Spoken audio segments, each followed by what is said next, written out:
Yeah, no worries, pal. Yeah, it's all right, Jay.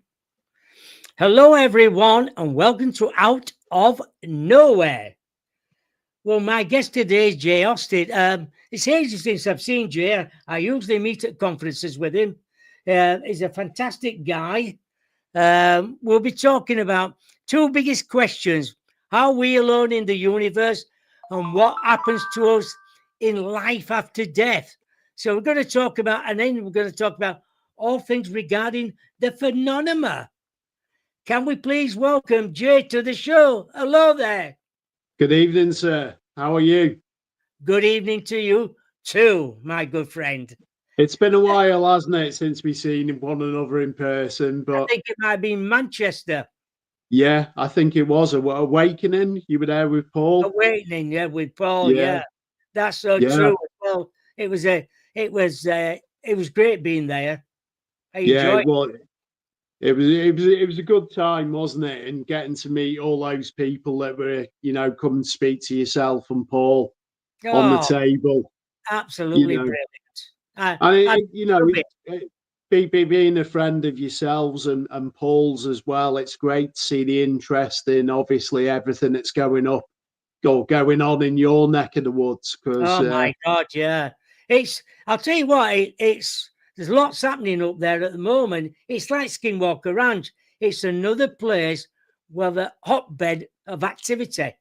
yeah, yeah, it's nuts. And having been up there myself, I've had a few weird experiences. I think there was an animal mutilation that Paul came back to. No signs of any blood loss or anything else. And one thing I've got to say is, the deer or the roe that inhabit Danesdyke Wood, they're so skittish. To even corner one of them, they could slice you up with the hooves. Like Oh as my any God. animal would if you cornered it. Oh, of So course it it kind would, of, yeah. yeah, it became, for me, it begs belief what's happening up there and what's doing this to these animals. And obviously rich history of goings on in your neck of the woods, sir. Oh yeah, my God, yeah. Yeah. Tell us about your sighting as a 14-year-old boy. Yeah, so um, before that, I've got to add that there was no TV shows that, when I was 14 covering UFOs or anything. I think X Files came onto the television probably a year later. You had the Twilight Zone, I think it was, Oh that yeah, I the remember odd that. episode would kind of do something, about UFO abduction. But it was not too long after I'd lost my father. I grew up in a place called Vickers Cross in Chester and lived with my grandmother for a number of years and moved into my dad's bedroom, which is at the back of the house. And as a young boy, things that go bump in the night, I don't suppose I'd ever kind of give it any consideration at that point in my life. Just the into playing football and making dens and doing all the things that Yeah. most teenage boys do. So I woke up. The time would have been, I would have thought, about 3:30, quarter to 4 in the morning. The reason I say that is you kind of like the sky was like that midnight blue kind of color. Oh yeah. Um, but the only way I can describe it was like when you have a lightning strike that's close to your bedroom or the room that you're in the house, it kind of illuminates the entire bedroom. So naturally, like this light kind of came into the bedroom, quite blinding, very bright. And initially, I thought, oh, the police helicopters out. You know, they're looking for someone and got the spotlight. Yeah. So big bay window at the back of the house and overlooking the garden, the yard, and looked out and like my entire back garden was lit up, and also that because we lived in a semi-detached house, that the neighbour's garden was all lit up. And naturally, I opened the window, expecting to hear the rotors of a helicopter, which, to be fair, you'd have heard without opening the window, but God, you would. your mind jumps to that straight away. So I opened this window, and it was just like, you know, kind of like tried to pop my head out past the eaves of the house. You know, there's like an overhang, isn't there? Yeah. So I did something really foolishly and kind of sat on the windowsill and holding on, you know, and levered myself out of this window, which stupid thing to do. And all I could see from my vantage point was a huge straight line and this blinding light coming down. And Yeah. it wasn't, it was more like a white light, not a yellow light. So naturally, being a 14-year-old, I didn't know what the hell this was. Weirdly, there was no birds tweeting as well, which you would have thought, you know, on the break of dawn. Very Because I think quiet. it was like summertime. There was no, you know, like usually the birds are really active. Of course they are, yeah. None of that. Deathly silent. And literally, I heard a bang behind me, so I jumped out my skin. You know, kind of like as you would, jolted. Turned back round, and whatever it was had gone. Now, I had a buddy that lived so where our backyard was. You had like a crescent at the back of the houses, and my buddy lived on that street, a place called Balsa Crescent. And you know, you couldn't. I suppose at that point, my mind hadn't sort of thought, you know, this is a UFO because you know the only UFOs we knew at the time was like flying saucers, and you know, like the pictures, the hubcaps upside down off a Yeah. car. So there was nothing sort of out there about these huge triangles that people were seeing.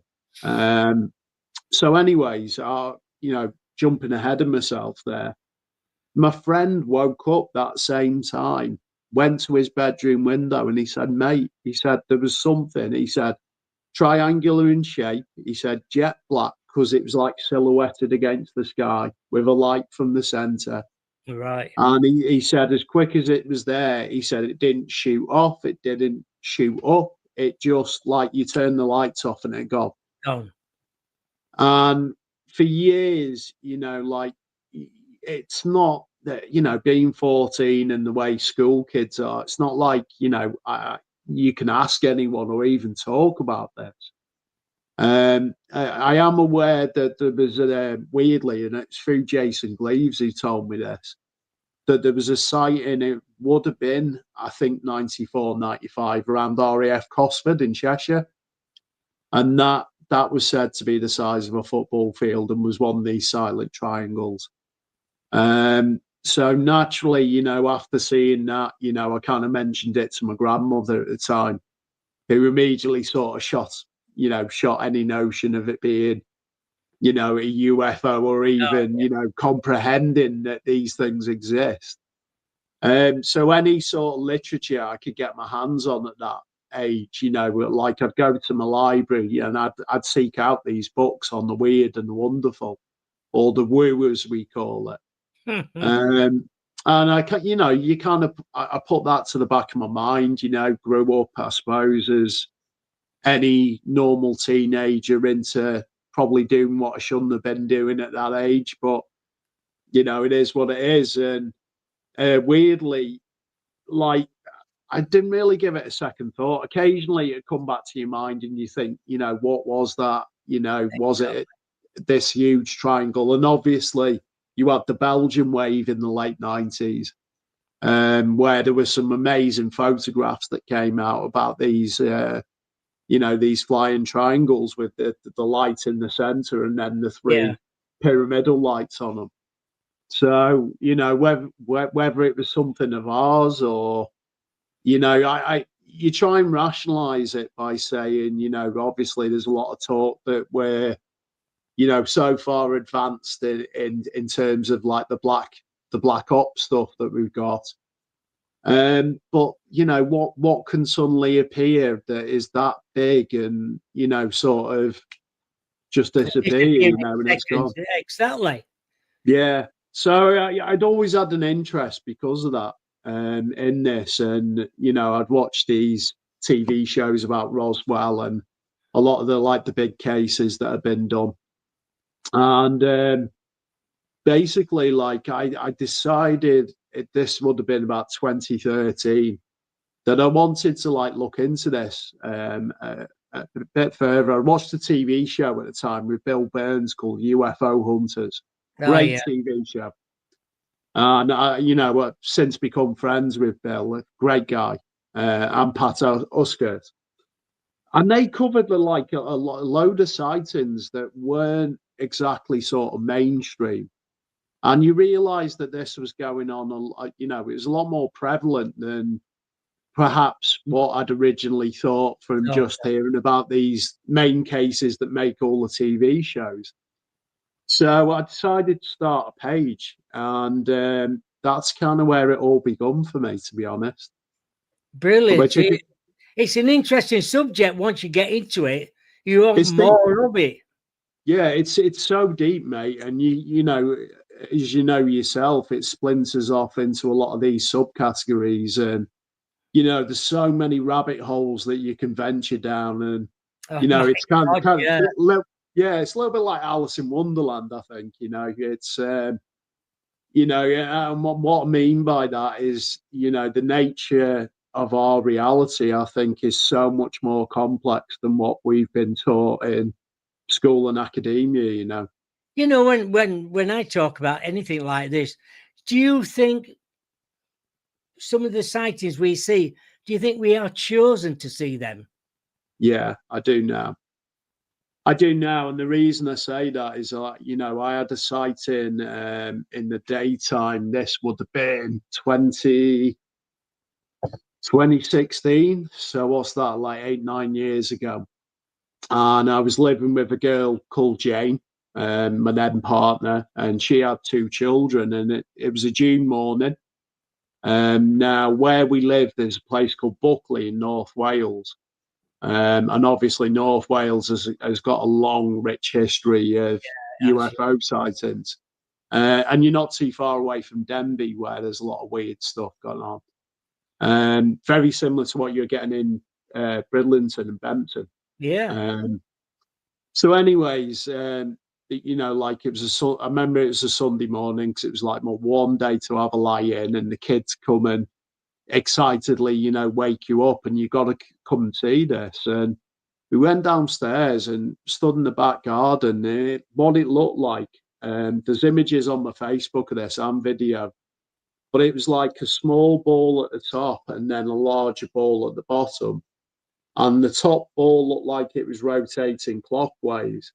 Right. And then the bottom ball was spinning the other way, but it was giving off green and red light. And the sun was in the opposite direction, so it wasn't anything like a Mylar balloon. If anything, it looked kind of like an acorn shape or like a bell shape. Right. Completely, unaerodynamic compared to, what we think of as, being in the sky. Yeah. And we stood and watched this thing for, I think it was the best part of about 40 minutes. And it didn't shoot off. It just angled and slowly went up above the cloud. Jay, what did you think at that time then? Did you have feelings in yourself? Being just excitement, and also, a sense of validation that, it was like my now ex-girlfriend and her 2 children that had spotted this, but we used to sit out during the summer months. We'd sit out till 3-4 a.m. in the morning with a bottle of wine on the garden furniture, and we'd see all kinds of stuff, things that initially looked like satellites, but then they change direction, and again, you kind of got to rule out what it isn't. So you can get apps now that track satellites, ISS trackers, plane trackers, all works off your GPS with the satellite. So like when you see something, and to the best of my knowledge, satellites orbit Earth, which means it follows the curvature of the Earth. They don't come over and then do a right hand turn and zoom off. So there was a few of these things we saw, and weirdly, my ex-partner, she became a believer, because like I think it scared her to, which there is a fear of the unknown. It does with some people. It frightens them. Yeah, it does. It does. It frightened me for a time. Like we can get into this, but like when I moved back home to my parents after my mum got sick, which would have been 2009, I wasn't aware this was a phenomenon at the time, but I had, and this went on for several years. What can be described as having encounters with shadow beings. And I would wake up. I've never had a panic attack lucid. I've actually recently been tested for sleep apnea, but I'd wake up and I'd be, and this faceless, 7 foot tall, long arms would be over the bed. Now, based on what my ex-girlfriends have said, I sleep in one spot. And I woke up where I found my legs hanging out the bed, but had the sensation of being yanked from the bed, and found my head, a good 2 feet away from the pillows. Weirdly, because I was boxing at the time, I used to dry my boxing gloves from the sweat on the radiator. Otherwise, they stink. Oh, and yeah. but I could make things out in the room, and that's how I was kind of convinced that this wasn't, in sleep paralysis or one of these prosaic explanations, if you will. And like this carried on, and it followed me to a girlfriend at the time where I moved to a place called Wrexham. And like it scared the shit out of me. Like, excuse me for swearing, but like it did. And to UFOs is one thing, is in the nuts and bolts thing. I didn't realize that this was a thing. And obviously you jump on Google and it comes up about medication you're taking and sleep paralysis and all these other explanations. And it wasn't until Jason, I think, sent me, I think it was a Coast to Coast interview where someone was talking about this phenomenon. And I had a listen. I was gobsmacked at like how it resonated with me. In the sense of it was just like there were people kind of speaking about this stuff that basically was sort of detailing the same kind of experiences that happened to myself. And it was only I went with Jason to a conference called Probe. A really good guy called Sam, who's no longer with us, in Lytham St Anne's. And it's the first UFO conference I've ever been to. And some of the speakers were actually staying in the hotel. And there was one guy, I won't name him, because he is a bit of an oddball and a little bit of a controversial figure.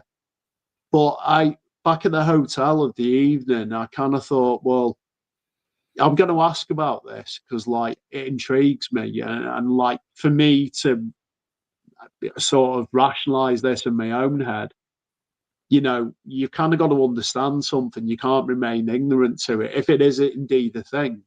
True, yeah. So this guy had a table with maybe 10, 11 people round. And I'm thinking at the time, I was an active fighter. I was in training, so I had the good physique and, I look physically strong. I don't look like someone who's going to have an encounter with something terrifying.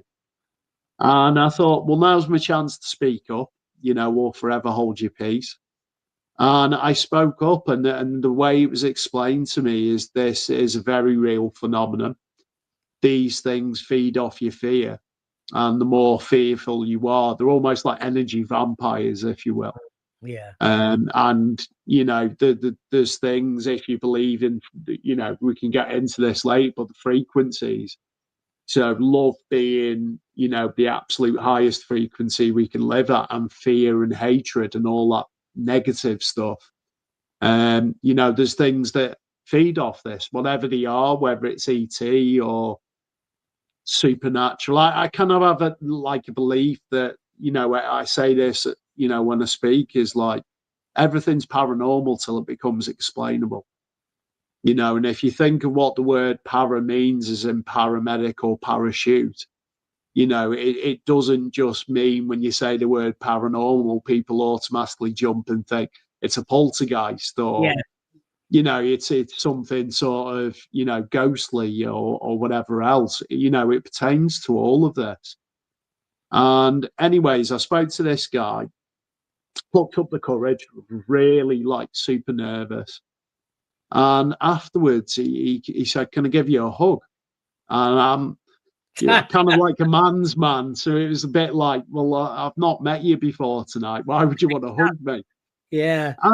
But he whispered in my ear and he said, "I'll have a word with some people and this will stop."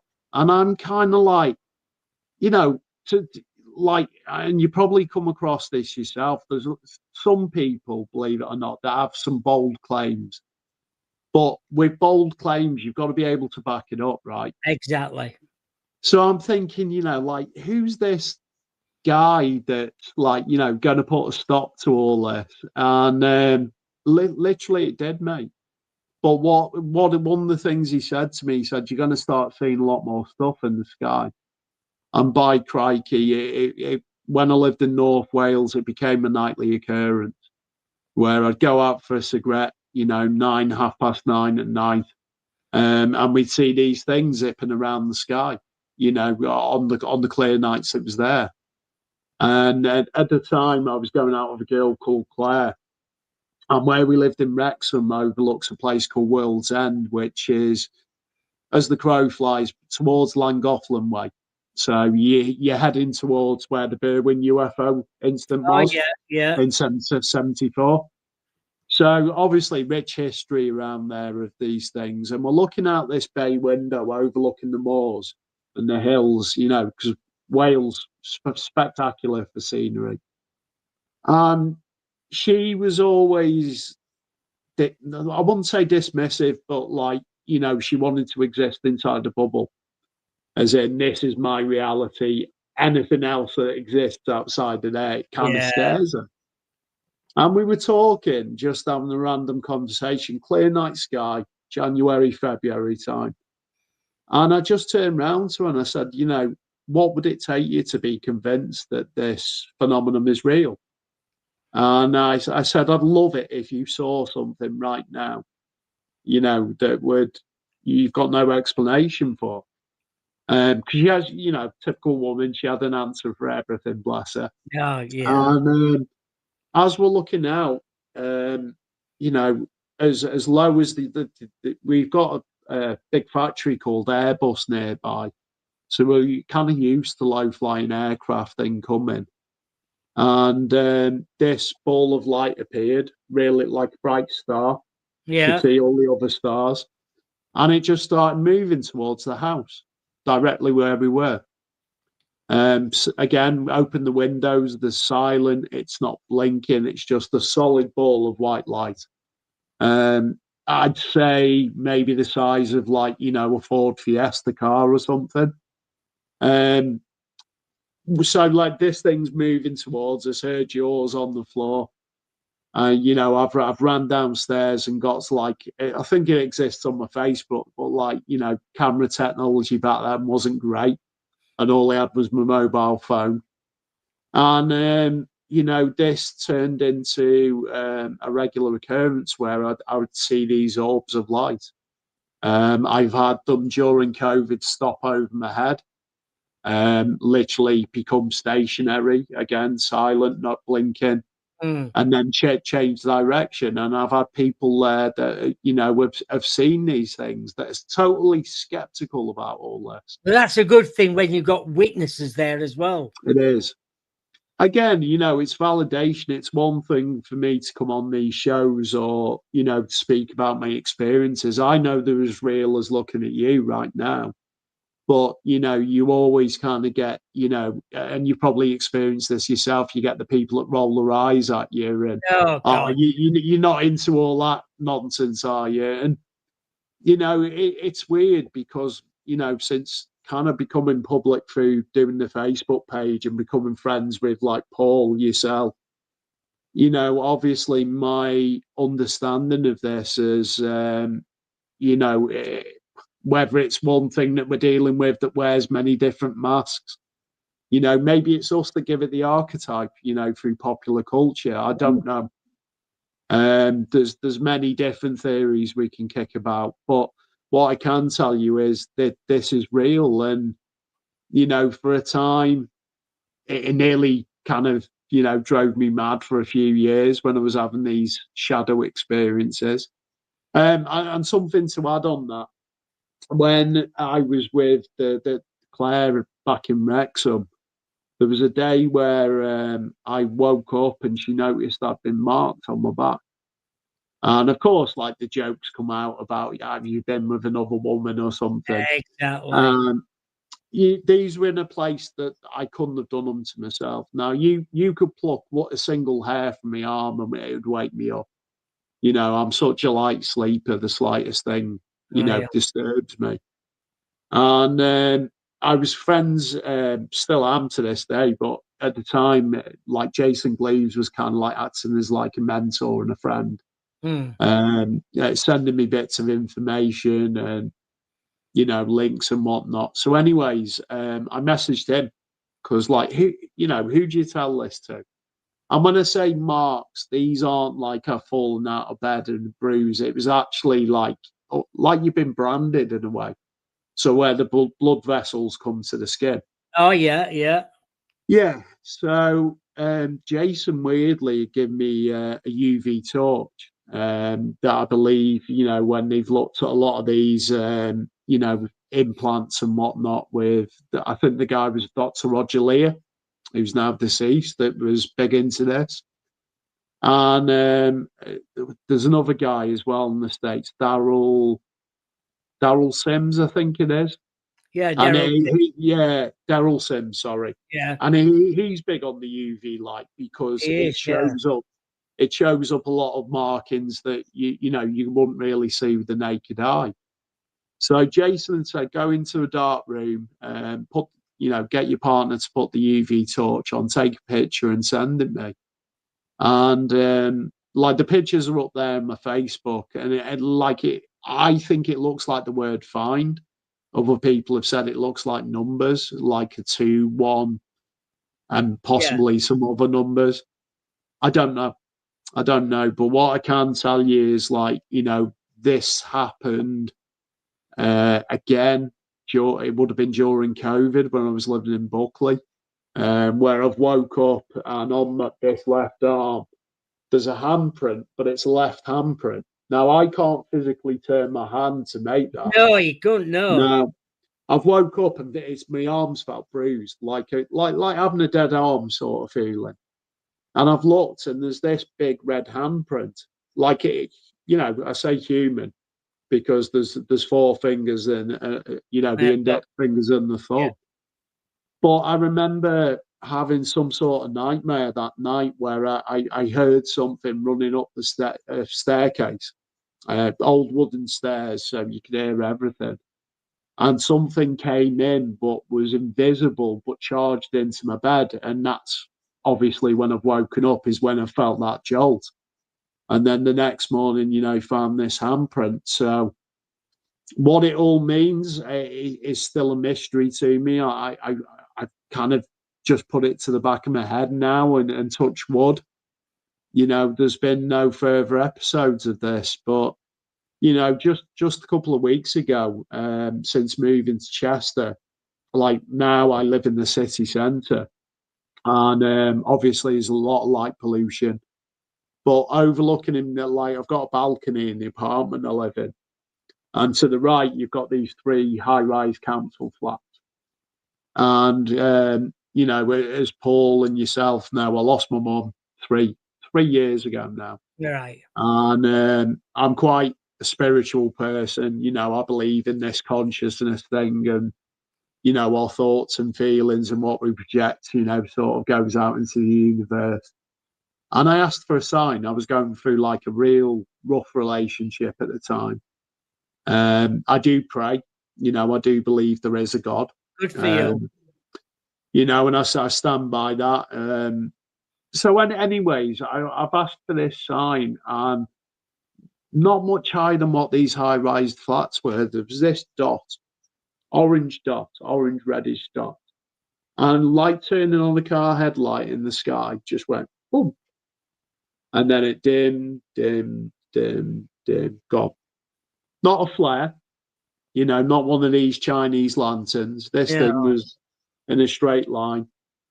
And straight away, like whenever I see something, I thank the universe and I kind of do a thank you. That's Good. what I needed. And it's weird because, like, since moving to Chester, I've seen a few things that maybe could be something, but I've got no way of sort of definitively saying that they are. But it's weird how this thing interacts with us, and whether there's a lot of scope at the moment that some of these things are possibly angelic and demonic, that are interacting with us. I know the US government is there's people talking about this stuff at the moment with, the religious side of it, if you want to go into it. But this phenomenon, whatever it is, has been with us for thousands of years. Exactly. We've got a question from Rebecca. Hiya, Jay. Have you had any experience of missing time? I've only had one occasion of that, where I seem to have lost 4 hours. Now I can't say I can't say definitively that it was anything suspicious. It could have been down to the medication I was on. That's the reason I say that. But yeah, there was a time I'd have been 27, 28, and I'd literally lost 4 hours. So I'd been at a friend's house. The journey would have took me probably about 40 minutes walking home. We'd had a couple of beers that night, nothing too heavy. And then, like, the next thing, I've got no recollection of how I got home, and I've just woke up in bed.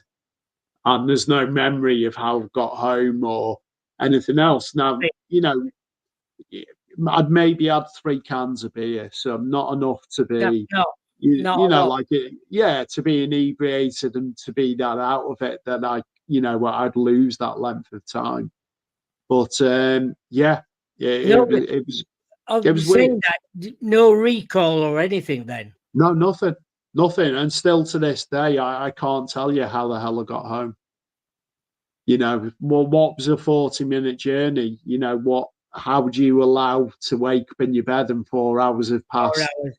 And I remember everything about being in my mate's flat, and he had a corn snake there, and the snake was out because I'm scared of snakes, and he was teasing me. Like everything else is there and it's clear. But I remember leaving his place, but like literally after that, it's like, you've been knocked out and just woken up in your own bed. To the point where, when you come to, you think, have I been at my mate? Or like, am I having a relapse in memory where I was with him like a week ago? Because that's how the memory can do funny things. Did you mention it to him next time you saw him then? Yeah. So like, I mentioned it to my mate Pete, and he was just like, "Oh, well, like you're a bit of a lightweight, you don't really drink, and maybe it was the alcohol." Because like, he's total skeptic to all this stuff. He's not a believer. So like, with rationale, when you try and explain it away, people try and, sort of pertain it to alcohol or, having a smoke of wacky backy or, any of those things. People look for a reason. But, clear as day in my head, I'd had 3, maybe 4 cans at the most. Nothing. Not enough to be, that out of it, that I've lost that length of time. So has it ever happened since then? No, it hasn't. But weirdly, I've got a friend who lives in Northern Ireland, and she's, and I say this, she's a genuine psychic medium. Because like yourself, unfortunately there are people that claim to be and claim to have gifts, and oh yeah, I know. There's a lot of charlatans out there, but she said, like, and again, this predates obviously my mum passing away, is like I've been told I'm protected. Now, a friend of mine and Paul's, Rob, we were talking about this, and we were saying how we've put ourselves in some pretty foolish and daft situations over the years, almost to test that theory. And I've always felt like there is something that is unseen that is looking out for me, whatever that is, whether it's spirit guide or it's someone in your afterlife. Nonchalantly, you kind of test these theories, and Of course you do. you do that. every, I always protect myself wherever I go.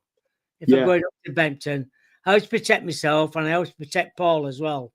Yeah, because there's dangerous situations up there where you could get involved in, and you could disappear, gone.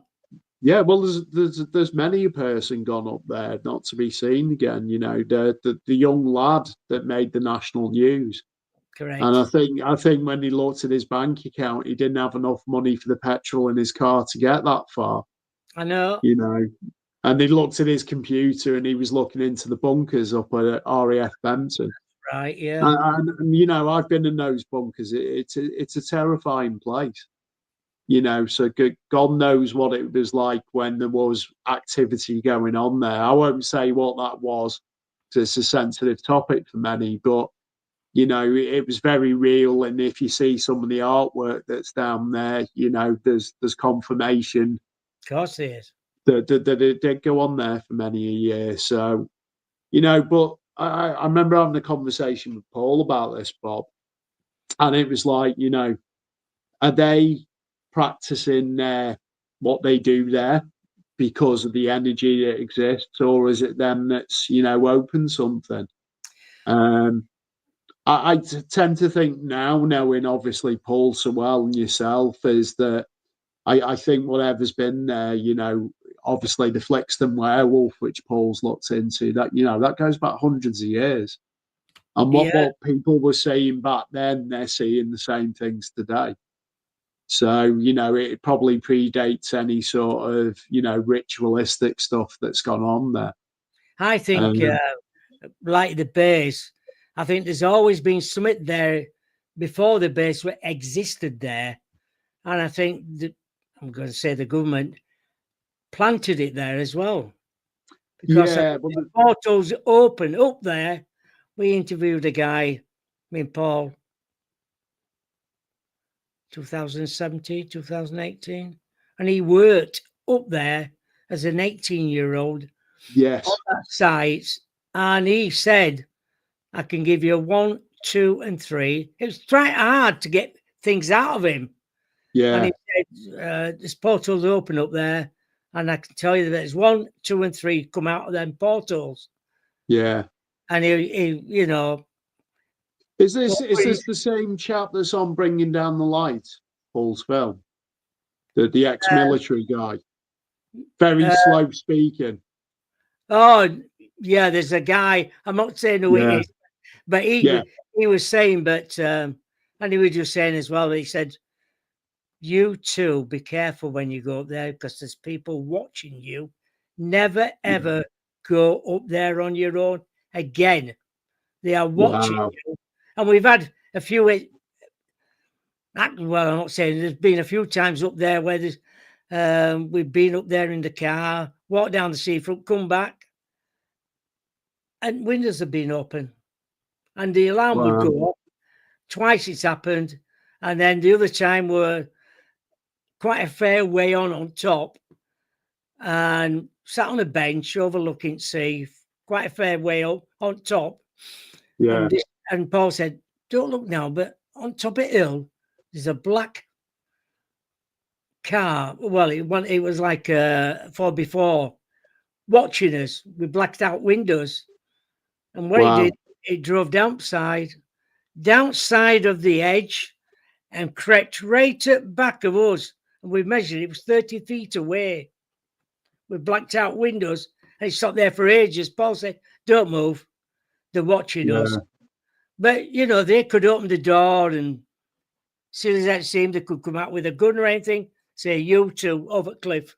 Yeah, exactly. And then and it happens, And I think it was and they drove off back up top of the cliff, and then stopped up there for a while. And then Paul rang one of his mates who's got a farm, and this person said there should be nobody up there in a 4x4 vehicle up there.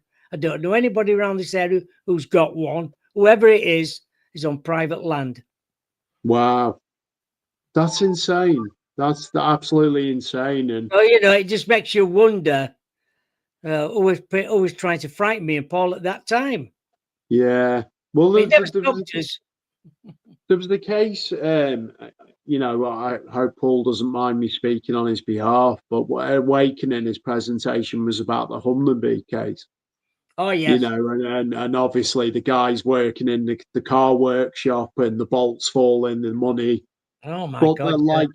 I think it was one of the witnesses' parents that were driving past, and, that those guys in the black uniforms got out the van and scared the hell out of them, and they seemed to know everything about the family and the witnesses, and it was a warning to stay away. So whatever's going on.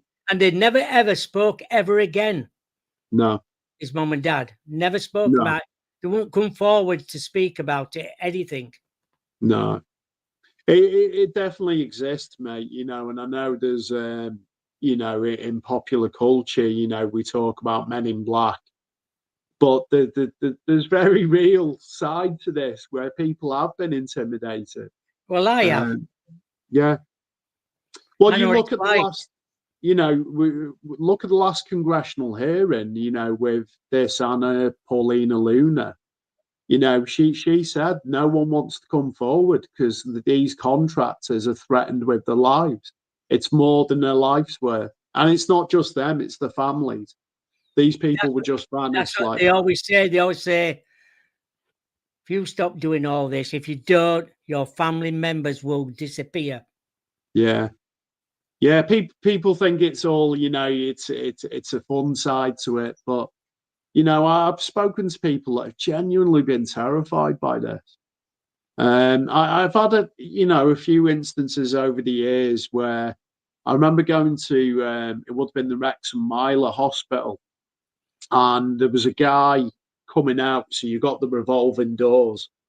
And as I'm going in, this guy's bumped into me and literally just leant over my shoulder. He said, "You need to be careful about what you're speaking about." I bet you thought. And again, you're just thinking hospital, crazy person. Was it coincidence or not? Yeah. But then it plays on your mind the more you sort of think about this, and you think, well, what would have been his justification for saying something like that, especially to a stranger who you don't know? And he was smartly dressed. He had the suit on, big trench coat. Could have been anyone, and that's the scary thing about this is, we tend to say, that the more we learn, the less we know. And I would say that definitely pertains to my own understanding in what we're dealing with. But what I can tell you is it's 100% real. And I would go to my grave attesting that this is a real phenomenon. And again, some of the best UFO footage I've seen recently was Paul's and Ian's with this spiraling thing that's over the side of their field. They did. I think it was the infrared camera that picked it up. I think to look at from the naked eye was just like a dot in the field that was kind of hovering. Some of the stuff that he's getting up there is absolutely nuts. And I know obviously in the mainstream, everyone now knows through the TV show and the movie about Skinwalker Ranch. But there are places, all around, not just Benton either. Like I mentioned before, Denbigh. And if you look into the history of Denbigh, you've got, the Denbigh Asylum, which was one of the first mental hospitals to when they tried the witches in Chester. So obviously Chester's in England. Denby's obviously just over the border in Wales. Yeah, with Wales, yeah. So the witch trials, they were some of the first in the country where they were tried at Chester and then put away in this, very archaic looking, asylum that's quite, something straight out of Gotham City and Batman, very gothic looking. But you look at what's gone on around there. So there's been Dogman sightings going back to the early 1900s around there. There's a guy that I followed, a local historian, Graham Evans, his name is. I think it's like WXM vids or something on YouTube. He's not even a UFO guy, and he's got the most fantastic footage of these discs. And you could the stills, the photographs, and there's some video. But you see all these lights, and he's got this thing. It must be 50 foot off the ground on the field, and it's on an axis like this, and you can see it rotating because the blurriness, everything else is perfect in the photograph. But the question from Mason here. Evening, Jay. Do you think the UFO crashed in Wales? Yeah, if you're on about obviously the Berwyn UFO story, there's a great documentary by a guy called Richard D. Hall, and there's a researcher called Scott Felton. It was him and a lady called Margaret Fry that set up, I think it was the Conway UFO group. Yeah, that's it. Yeah. Margaret, she's done so much for this subject, and sadly she's no longer with us. I believe, I think Scott's got a lot of her files, and Paul's friend, can't think of the name. John Hanson, is it? John Hanson, yeah, John. Yeah, so a lot of her files on the Berwyn UFO case went to him. But, what we went out there, I think it's for the 40th anniversary. So you got this little town called Llandrillo in the Welsh Valleys, not too far away from RAF Valley. And we went to this local pub, and Richard D. Hall was there, did his presentation, showed his film again, and which I'd recommend anyone to watch, because he's very thorough in his research, and so is Scott. Yeah. But you spoke to the locals there. Now, there's two things that stood out to me. Bear in mind that I think the Berwyn UFO crash was 74 January time, off the top of my head. I could be wrong. But you go out there, one, there's no light pollution. So it is the blackest of black out there. And where these two, like you think of a valley like a V shape, That's right. You got the famous witness, Pat Evans, who actually thought there'd been a downed aircraft, and she was a local nurse. So she looked for assistance. And one of the things Richard touched upon is the remoteness of the location and how the military were there like that. And she said you could see, this zigzagging of lights going up to this thing that was sat on the edge of, I think it's Cadair Bronwyn, one of these mountains.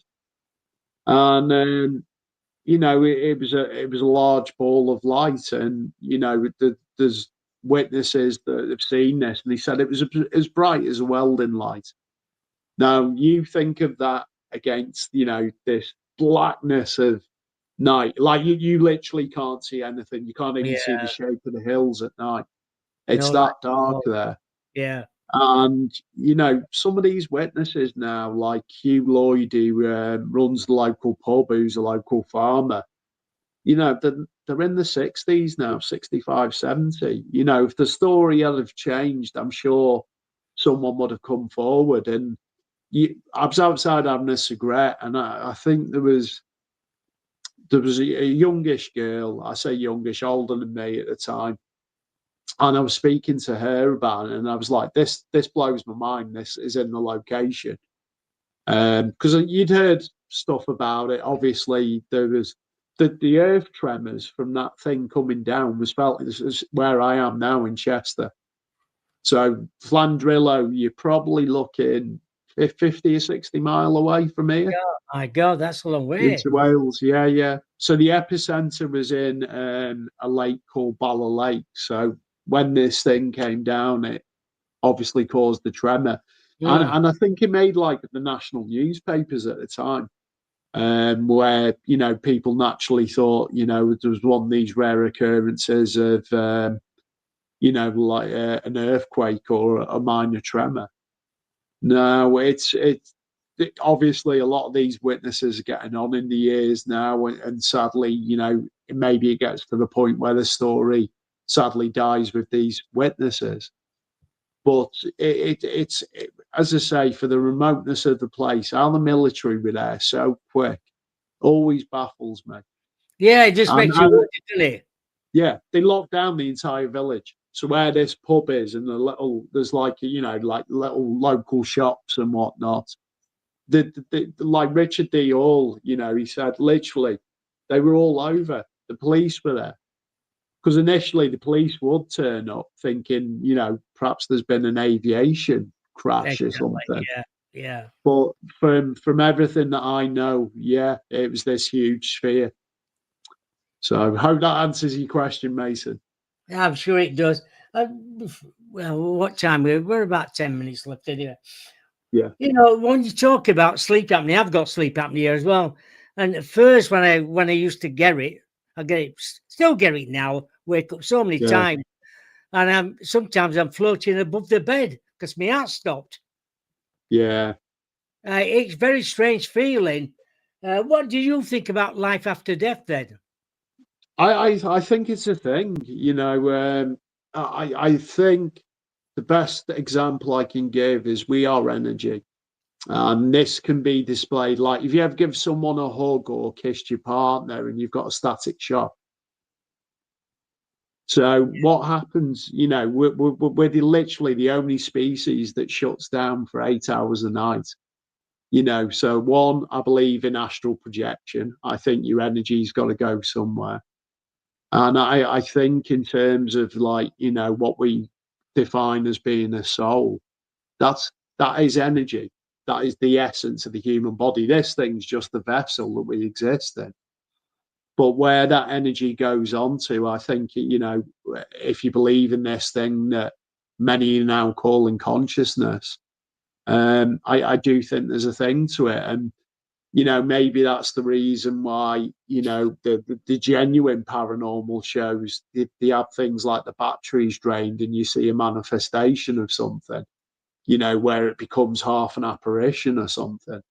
Don't get me wrong, there's a lot of hokey stuff out there in the world of the internet, but there's a lot of genuine people. It's happened a few times at Benton where I can't remember who we had up there. He has his camera equipment with him. There were 4 of them from away down south. And they went, "Oh, my batteries have gone dead." I said, "That's what happens up here sometimes." Yeah, it's amazing how it works. And he said, "Before I came out, I checked every one of my camera equipment and they all had life in them. I've got nothing now." Yeah. I said, "Well, that's what happens." Well, what I'll be honest with you, what really sort of did it for me was 2 years ago. I was speaking at this festival, The Unexplained, that I'm off to this weekend in Bosworth. Now, Bosworth Hall Hotel it's like something out of Downton Abbey. It's this big, beautiful building, yeah, but it's highly active. So when they had the VIPs there, I was partnered up with a guy called Darren Marsden, who was lead investigator on a show called Ghost Hunters in the US. And, you know, people turn up and they've got the REM pods and the cat balls and all these fancy gadgets. And, you know, you get, I don't want to sound like ignorant to this, but at the time, I suppose it was. So you've got, you know, someone that's a paid guest that was claiming to be psychic and was picking up on a dog running around. And weirdly, you put your hands under this big, long table, you know, which if you think of like, it's like a lord's place. You've got this big, long sort of dinner table. Yeah. You can feel this thing, you know, like a rush of air going past you. So we go into another room and you swap groups. So everyone gets to go with the different speakers that are at this event. And I tried mirror scribing for the first time. I was kind of a little bit skeptical. I thought I saw my face change, but could that be tiredness? I don't know. So we're doing an EVP session, and right at the end, as you know, with any EVP session, you ask a question and you wait 40, 50 seconds, and then you play the recording back to see if you get, this electronic voice phenomenon. And I kid you not, mate, and bear in mind, there's no animals in the building. Clear as day, you can hear this. Whoop, whoop. Just literally like that. And just before, like, one of the guests asks, and I've got the recording still on my phone, if there's any animals in this building. Now, I've not long had my dog put to sleep, unfortunately. So naturally, like, she had quite a distinctive bark, so it wasn't her. No. And I'll be honest with you, mate, I was gobsmacked and I wanted more.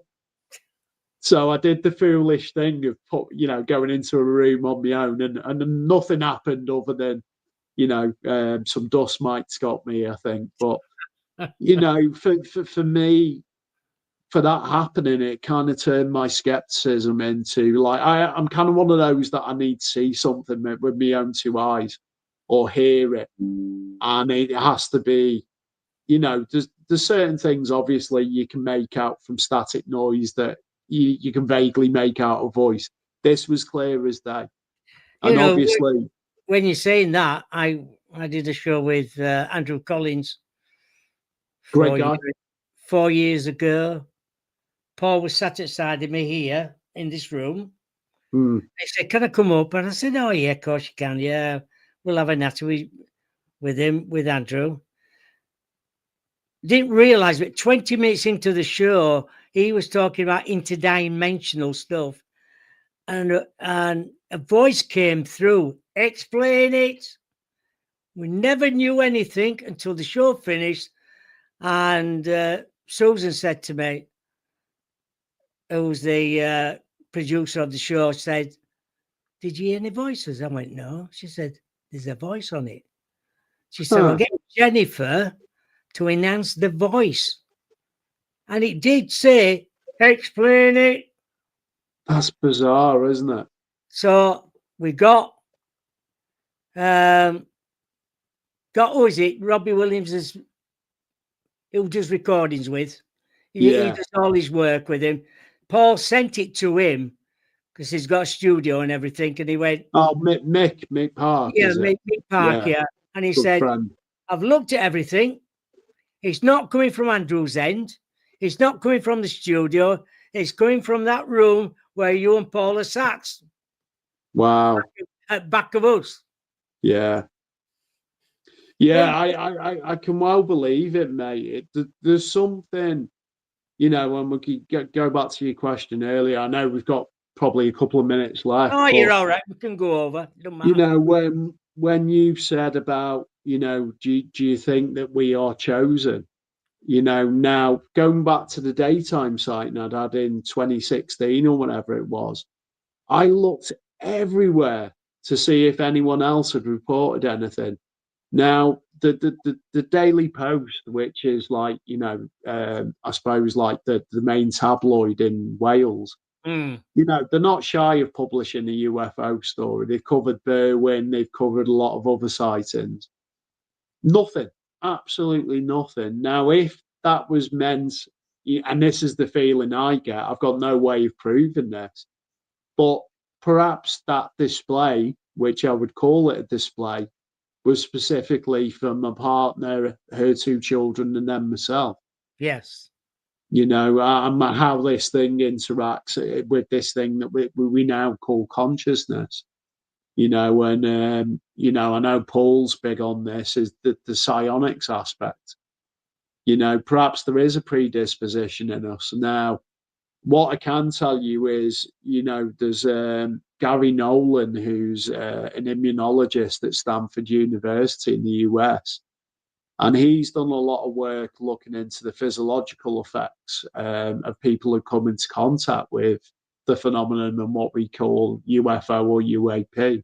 And what they've discovered is in a lot of these abduction cases, I forget the exact part of the brain, but there's this cortex, and most of us is basically redundant. But in every single one, they called it like an antenna. I like a prosaic explanation of it. Yeah. And there was a link to something called Havana syndrome. Now, Gary's done a lot of podcasts. If anyone who's listening wants to look him up, I suggest you do. Interesting guy. And all these abduction cases basically had this one common trait when they tested people's brains. Now, I found that really interesting because, by today's standards, you'd probably sort of typify that as being like a form of autism or, one of these names that mainstream like to give this stuff. But, what makes people like you touched upon earlier, newbies going up on the cliff tops by the RSP Reserve, want to see something, and the next thing you see these lights over the North Sea. I've been there myself and seen them. We saw an orb of light. It was up at Flamborough Head by the lighthouse.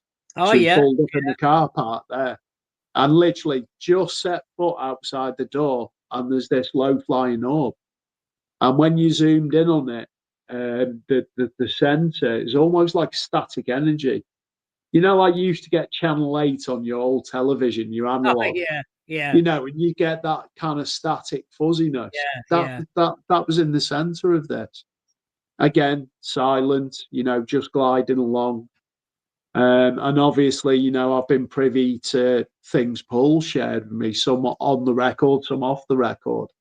Because some of these witnesses don't want to come forward or have their... Exactly, they don't. I totally get that because, who's going to... it's not like we're getting fame off this or any of us are making, shed loads of money. You've got nothing to gain by coming out and saying you've seen, be it the cryptid up on the cliff tops, which obviously you famously used to say the eye, you felt like the eyes were watching you. Oh, yeah. God, yeah. It was a famous saying that. I used to say to him, is the eyes watching us, Paul? He'd go, well, we didn't have any cameras then, proper, really good. And he touched, said, yeah, they're there again, Bob. And it always was in the same position. It didn't matter if it was 7 o'clock, 7:30, or 8 o'clock, them eyes were watching us. It's insane, isn't it? Yeah, and obviously, I think Paul was with Andy Ramsden at the time. Yeah, where they saw this thing with the slow blinking eyes. And Paul's done a kind of foolish thing, but I know Paul well. And then luckily he's here to tell the tale, but he's walked towards this thing with a camera on his chest. And it's a brilliant image. And he said they were the size of like cow's eyes. Oh, God, if you see, eye shine from a cow in a field, they're sizable eyes. They're bloody big. This isn't a badger or a fox, is what I'm trying to say. The point about it is, well, Andy can be up there 10 minutes and be frightened, and half an hour up there and be frightened, and he always wants to go back home. And we used to say to Paul, you say, I'm not walking you back to the car, Andy, and I have to walk back on my own. You can stop here with me and Bob now. That's consider yourself told, mate. Yeah. But, hopefully I'm going to get up to see Paul. I think I've said January time, which obviously during the summer months, you get a lot of the bird watchers up on the cliff tops. Yeah. Yeah. So January is about best time to come, I think. Yeah. So, but there's part of me, he's mentioned about taking me into the forest and looking for this dogman thing. Or what people describe as a werewolf. Do you know what? And I'll say this with tongue in cheek. Part of me would absolutely love to see something because I believe it's real. And me and Paul, like yourself, we go back a long ways. Paul's not a bullshitter. Oh, never You has know, been. he's never been one for sensationalising anything. He tells it how it is. And I would say that is a general rule for that neck of the woods that you live in. You know, so when you've got three, I think it was the three poachers that were out in the woods, There was, you yeah. know, with the brothers, you know, I'm guessing you know the Oh, the story I'm brothers, yeah. referring to. The Yeah. brothers, yeah. And that thing stood up and he said, I just wanted it to be over then and there. Oh, yeah. Now, It, you know, if you watch Wolflands, obviously Paul's last documentary film, which I'd recommend to anyone, you know, you can hear the fear in the voices, and these are men's men. They're not, you know, they're used to things that go bump these in the men night. were in the Yeah, army, and they've yeah, been in Southern Ireland, been in Northern Ireland and Iraq, yeah. places, But Afghanistan. you They know, were frightened. to walk towards something, thinking, you know, it's a deer perhaps, or you know, where's the cow? And then this thing rises, and then you've got that reality staring you in the face. You know, again, you know, you touched upon the interdimensional aspect. You know, my rational thinking is, you know, for something that's 7 to 8 foot tall, heavily muscled, you know, the food, if this was something that existed permanently in our reality, you know, you'd be seeing slaughtered animals everywhere. Of course you would. And as you know, wolves will go for the throat and typically, Always. you know, drain the blood. So, you know, even if you were to cut your own throat, you know, or nick yourself with a razor, it bleeds quite heavily. It You does. know, and that's the same for an animal. So the fact that, you know, when Paul's not going out there of a morning, I know there's the animal mutilation stuff where there's been no blood, but then you'd be seeing slaughtered livestock everywhere. Of course you would. Yeah, I You know, agree with that. I think they're and not, dimensional. yeah, and obviously, you know, we touched upon the Flixton werewolf. Some of those stories go back to the early 1900s. You know, and some of the names that exist around there, there's a rich history where I think, you know, many years ago, you know, our ancestors probably had a lot more of this stuff figured out than what we do, you know, and then whether they lived in harmony with this or they just accepted it, who knows? Have But you just accepted it and just got on with life? yeah, that was it. You know, probably told your kids not to play near the woods, and you know, all these sort of child fables that we were told. You You know, know, I'll just tell you briefly. You're on about people who don't want to be interviewed. There's a guy we've been trying to get for ages, and I won't tell you his name, like, but I've known him for a long, long time. And he yeah, had a sighting over the harbour one night. really, Yeah, yeah. And I rang him up 2 weeks ago. yeah, Said, "How are you doing?" "All right, Bob. I ain't seen you for ages, Bob. What you been up to?" I said, "Oh, daddy, daddy, dad." I said, "Do you remember that sighting you had when you used to work at Bingo?" "Oh, yeah." He said that. He said that I wrote a song about it. And yeah, I've got the tape, and it's on the tape. And yeah. I said, "We'd like to come and interview you." "Oh no, I don't want that." I said, We don't have to even show you." No, I don't want it." I said, "That's fair enough. Fair enough." I said, "I'm going to get your tape put on a CD for you." "Oh, Yeah, thank you, Bob." I said, "Yeah, thanks." I said, "But if you ever change your mind, just get back in touch with me." But he refused to be interviewed. He why? said, Why? "I'll get ridiculed." I said, Yeah, "Nobody will know it's you because we're not going to. We can change your name. We can do anything." "No, I'm frightened." I said, "Fair enough then." I said, "But and you know, just to interject there, just briefly, Bob. You know, for someone to admit that, and you know, a full-grown man to admit they're frightened, it takes a lot. You know, and for us, you know, we're talking about this subject and you know, a couple of little stories tonight, but you know, to some people, I don't think you can comprehend it until you have an experience yourself, you know, and fully understand this stuff. And, you know, even then, like say, you know, the more we learn, the less we know. You know, and Oh, it's true. Yeah. And I said, don't worry about it. I said, I'll never pester you again. Really, Bob? I said, no, but if you ever change your mind, just get in touch with me. I said, I'll probably get that CD done for you, and I'll ring you up and we can meet. yeah, And if you change your mind, we'll talk about it. If you don't, just forget about it, mate. yeah, yeah. Maybe for his own sake, you know, and his own sanity, I He'll suppose. be in his late 60s now. Yeah, it's hard to wrap your head around because everything that we're taught is our reality, and you know everything we're taught in school. You know, even going to church to a degree, you know, Sunday school and whatnot. It literally contradicts a lot of this stuff. Where you know, again, until you have an experience or you see something with your own eyes, you know, and it does put the fear of God into you. You know, would I love to see a werewolf up in Bempton? Of course I would. But, you know, equally, would I be like Scooby Doo and I'd probably leave Paul there for food Run for off. the werewolf, you know? But, you know, not to joke about this stuff because, like, you know, listening to, you know, obviously some of the accounts that have been given to Paul that are out there, you know, the guys that took the dogs up there, the Scouts guys, you know, and you can hear the fear in the voices, Oh, yeah. you know, and these are tough and hardened individuals that are used to poaching and being out late at night.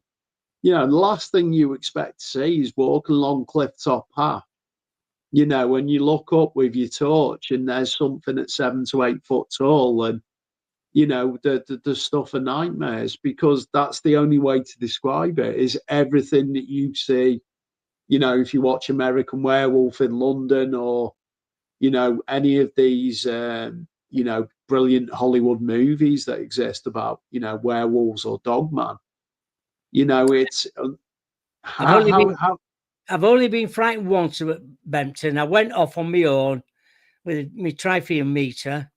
yeah I always go to this certain spot. Sometimes I get readings and sometimes I don't. So I thought, I'll just go off as usual. And I felt as though I was being watched. Don't know why. It came all over me. And I thought, bloody hell, I'm on my own up here. So I shouted for Paul. I said, Paul, get up here now. He could hear me. What do you want? I said, just get up here. What's the matter? I said, yeah I just feel a bit frightened, mate. I said, something's out there watching me. I could feel it. You know, you get twinges. yeah I think, there's something yeah out there. Because and it was long grass. And I thought, bloody hell, something jumps out at me now. I wouldn't have a yeah chance. no you wouldn't and you know because we're And now these interested in days, I wonder where Bob's gone. werewolf food. Vanished. Well, And there's we enough meat on me to be said great. that because I said to Paul once, I got on top of fencing buddy broke, and I fell over. If I'd have rolled a bit further, I'd have been on top of the cliff. He said, what would I have said to Mary when I got back? Yeah, I've lost Bob. yeah. I said, I know. I said, it was a stupid thing to do, Paul. I said to him. He said, I didn't know. It was funny at the time, but if you'd have gone rolled over, yeah. vanished. And people have.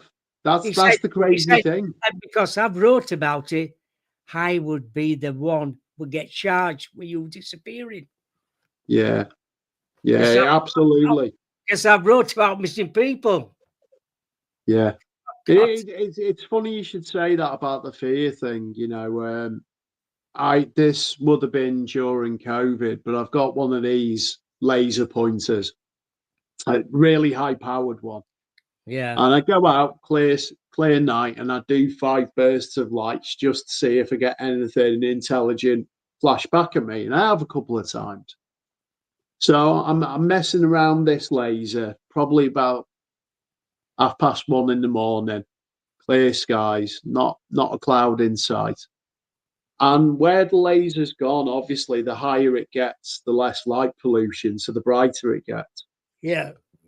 So I've done this to the left, say there, and I've clicked along, and to the right, it was hitting something.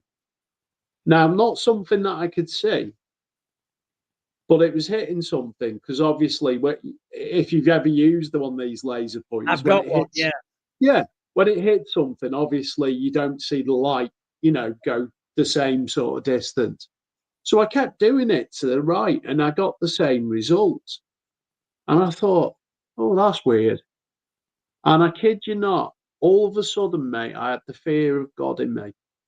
And it felt like it dawned on me there's something in the sky, there's something above me that I can't necessarily see. Mm. Now, I'll tell you one thing. The first thing that came to me, and it's something that a friend told me, and it doesn't matter what your religious background is or what you believe, it's this consciousness thing. So I'd had a friend years earlier who said, if you ever get in a situation where, you feel there's an infringement, say the Lord's Prayer and say it out loud. And that's the first thing that came into my head. Now I started, Our Father who art in heaven, so on, so on. And the second I'd said that prayer, that fear went from inside me.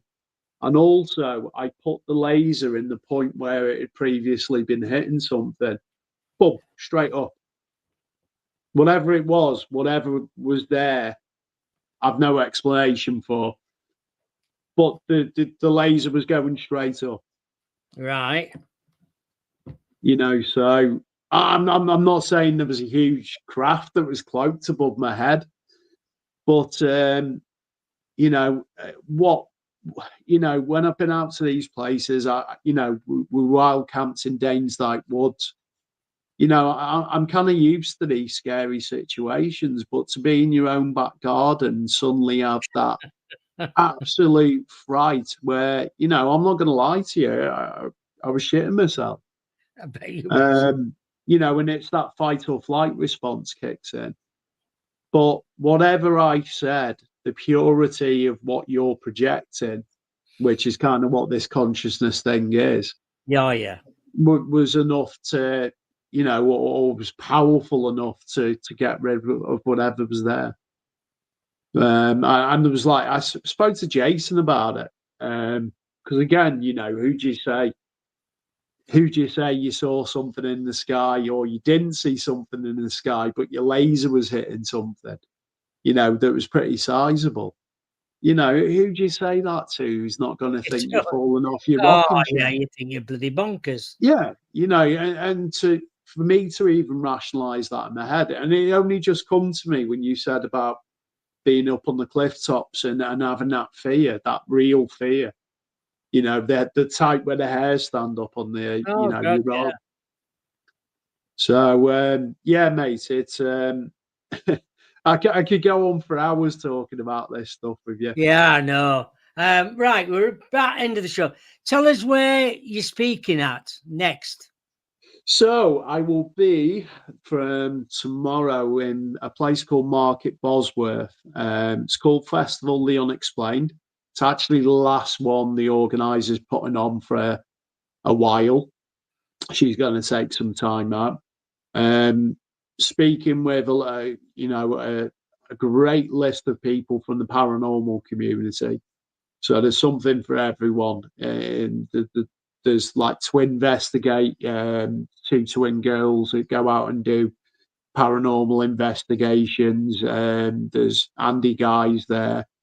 And obviously I'm the odd one out talking about, UFOs. So, but it's a great place to connect. I believe there are day tickets available. And they've got like a family fun day going on in the daytime. And it's a great occasion for anyone who wants to pop along, have a chat, and be around like-minded souls. So if you go onto Facebook and type in Festival The Unexplained, you'll find out how you can go about tickets and if you can pay on the door on the day. Right. Sounds interesting. And I'm It's sure going to be. you'll have a fabulous day. I hope so. It's going to be a long couple of days. I've spoke there the last 2 years, so this will be my third year there now. Oh, brilliant. So yeah, it's good, and the feedback, I'm getting from the talks. The first year I covered Skinwalker Ranch and touched a little bit upon what was going on in your neck of the woods Oh, with brilliant. Paul's permission. And it's great because, people go there, I guess, thinking, they're going to learn all about haunted sites or maybe see a bit of footage. To have this weird bald-headed guy come along and, to give rational thinking to, what's now deemed as UAP or UFOs in our terms is great, and that's all I want to do is like, I'm not here to tell anyone what to believe. I just present you with the evidence and you make your own mind up. And generally the feedback I've got when I come away from these festivals is, people are contacting me through social media to share their experiences. Oh, that's good. It's great because, if it gives people the scope to kind of come forward and perhaps make sense of something that's happened in their life, then, I see that as a great thing. And, it's not like I can go back to work on a Monday morning and have these conversations with my work colleagues, without them kind of doing the eye roll thing. So, yeah, it's a brilliant occasion, mate. We've and a great hung out. weekend. Yeah, we've hung out at Awakening in the past, and we're kind of blessed in this country, that there are some great events going on where Yes, yeah. I love them. I love the Yeah. events. Well, you'll have to get to the Meeting next one. everybody. Oh, yeah, will do. Yeah. Yeah. Well, thank you so much, Jeff, for coming on the show. No, I've enjoyed it, mate. I know we've jumped about a little bit because It don't matter. time allowing. It's a fascinating subject. Yeah, I think so. And, for the years that I've been doing this, I will say it's a little bit like the mafia, as in once you're in, you're never out. And the times where I've tried to walk away from this and have a normal everyday life, and I always get dragged back in, or our mate Paul drags me back in and says, "No, you're not going anywhere." Exactly. So, Exactly. and look how many years Paul's been doing it in yourself. Oh God, yeah, quite a few years now. My God. Well, thank you, Jay. No, you're welcome, mate. It's been a pleasure. You take care of yourself. I'm I always will. here for you. Anytime No, you same need me. goes, mate. Same goes, absolutely. And thank you to everyone who's listened tonight and, some of the brilliant questions that were asked. Oh, yeah. It's been, And I like been a it. lot of fun. Yeah. But we'll